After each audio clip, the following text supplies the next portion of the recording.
आपकी सारे तर्क का आधार यह है कि आज बाजार में बहुत सारे मिडलमैन हैं, बिचौलिए हैं। वॉलमार्ट प्रत्यक्ष रूप से किसान के पास जाएगा और जब प्रत्यक्ष रूप से किसान से सामान खरीदेगा, बिचौलिए हट जाएंगे और इसलिए किसान को उसका दाम ज्यादा मिलेगा।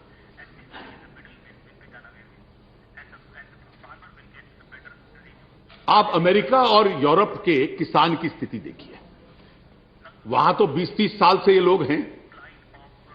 वहां के किसान को तो इन्होंने मालामाल कर दिया होता अभी तक। उनका किसान तो बहुत एफ्लुएंट होता, क्योंकि बड़े बड़े स्टोर वहां हैं, प्रत्यक्ष रूप से किसान से खरीदते हैं और सारा का सारा पैसा जो बिचौलिए की जेब में जाता था, वो बिचौलिए की जेब में न जाकर अब किसान की जेब में जाएगा। यूरोप और अमेरिका अपने किसान को जीवित रखने के लिए $400 बिलियन सालाना सब्सिडी उस किसान को देते हैं। $400 बिलियन सब्सिडी आज भारत के रुपए के साथ ट्रांसलेट कर दिया जाए तो 6,000 करोड़ रुपया प्रतिदिन देते हैं यूरोप और अमेरिका अपने किसान को, क्योंकि किसान को बाजार में भाव नहीं मिल रहा। तो क्या हुआ, इन बड़े इंटरनेशनल चेन्स ने किसान की क्या परिस्थिति कर दी कि वहां के वित्त मंत्री में तो इतनी क्षमता थी और उसकी जेब इतनी गहरी थी कि वहां से पैसे निकाल के किसानों में बांट देता। तो जिस दुनिया के में यह अनुभव लागू किया गया, वहां किसान को जीवित रखने के लिए for the sustenance of that farmer you have to give $400 billion every year to that farmer. तो क्या कारण है कि ये एक्सपेरिमेंट वहां तो चला नहीं, लेकिन हिंदुस्तान में बड़ा सफल हो जाएगा। इस देश के अंदर, इस देश में केवल एक एग्री प्रोडक्ट है जिसमें बिचौलिया नहीं होता, वो है शुगर केन। शुगर केन, हर फैक्ट्री के आसपास शुगर केन का केन ग्रोइंग एरिया होता है। जिन प्रांतों में गन्ना उगता है वहां के नेता यहां बैठे हैं और हर फैक्ट्री को एक फैक्ट्री और दूसरी फैक्ट्री में 15 किलोमीटर का फासला होता है। हर फैक्ट्री को केन ग्रोइंग एरिया दे दिया जाता है। उसके ऊपर जिम्मेवारी लगती है कि इस क्षेत्र का गन्ना तुम्हारे लिए खरीदना अनिवार्य होगा, कोई बिचौलिया नहीं है। और अगर उत्तर प्रदेश की सरकार स्टेट एडवाइस प्राइस हर साल ना बढ़ाए तो वो गन्ना किसान भूखा मर जाए। आज समाजवादी पार्टी और बसपा के लोग वहां सरकारें चलाते रहे हैं पिछले कई वर्षों से। कोई बिचौलिया नहीं है गन्ने के व्यापार में। सीधा किसान से फैक्ट्री को खरीदना जरूरी है। ये जो बहुत fancy words, the idioms of the FDI in retail trade propagation from the farm gate to the factory gate, this is in fact taking place in the sugarcane trade in India. In sugarcane, the cane goes directly from the farm to the factory. There is no middleman. And the sugarcane grower in India would starve if the states did not intervene with a state advice price. So this whole experiment कि middleman चला जाएगा और उसके साथ एकदम किसान की बहुत prosperity आ जाएगी, ये अपने आप में पर्याप्त तर्क नहीं है। मैं आपको 2 उदाहरण देता हूं और इससे सारा तर्क समाप्त हो जाता है। हिंदुस्तान में अगर किसी फार्म प्रोडक्ट का सबसे अच्छा रिटेल मॉडल है तो वो मिल्क और मिल्क प्रोडक्ट्स का है। इस देश में गुजरात में शुरू हुआ और अन्य राज्यों में फैला, पंजाब में, कर्नाटक में, महाराष्ट्र में, हर राज्य में आज मिल्क कोऑपरेटिव्स। बिहार में पहुंचे।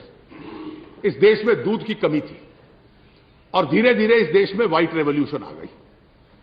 हर गांव में से रोज घरों में से दूध कलेक्शन सेंटर पे जाता है, कलेक्शन सेंटर से फैक्ट्रीज में जाता है और जो वहां के इनएडिक्वेट एरियाज है वहां ट्रेन तक में जाता है। इंटरनेशनल डेयरी इंडस्ट्री ने के जो जर्नल्स हैं उन्होंने अध्ययन किया है कि जो पैसा कंज्यूमर, उपभोक्ता जिससे दूध या मिल्क प्रोडक्ट्स खरीदता है, हर देश में उसकी क्या परिस्थिति है।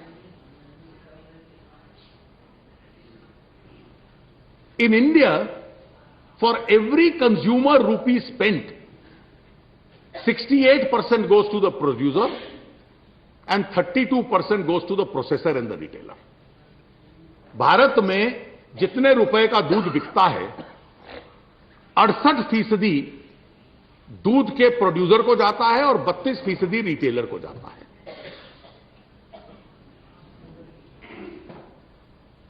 इंग्लैंड में 34% प्रोड्यूसर को जाता है, 66% रिटेलर को जाता है।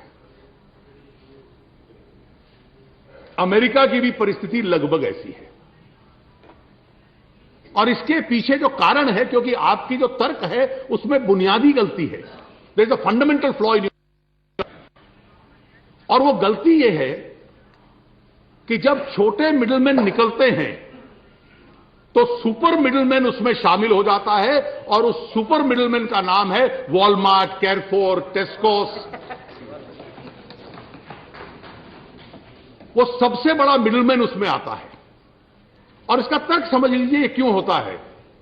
बाजार की अर्थव्यवस्था को समझ लीजिए। You must understand the fundamentals of the market economy. In India 68% goes to the producer and 32% goes in retail.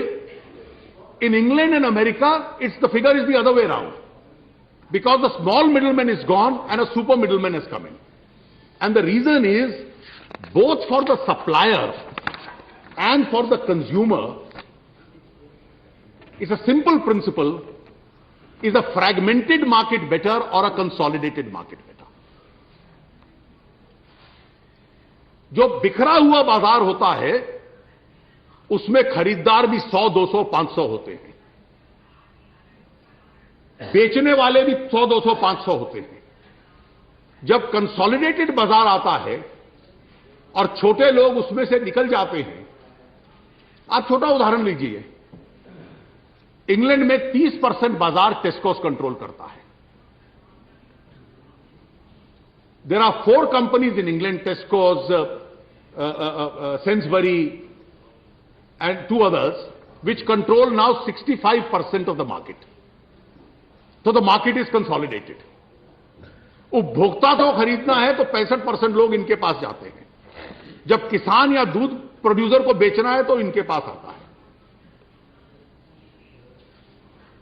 तो आज इस देश की यह परिस्थिति नहीं कि हम एक कंसोलिडेटेड मार्केट क्रिएट कर दें। जब खरीदार, जब किसान इनको बेचने जाता है तो उसको बेचने के 50 साधन नहीं बचते। उसको बेचने वाले, उससे खरीदने वाले किसान से या दूध का उत्पादन करने वाले के 4 या 5 स्टोर्स बनते हैं। और यह दुनिया भर का सिद्धांत है।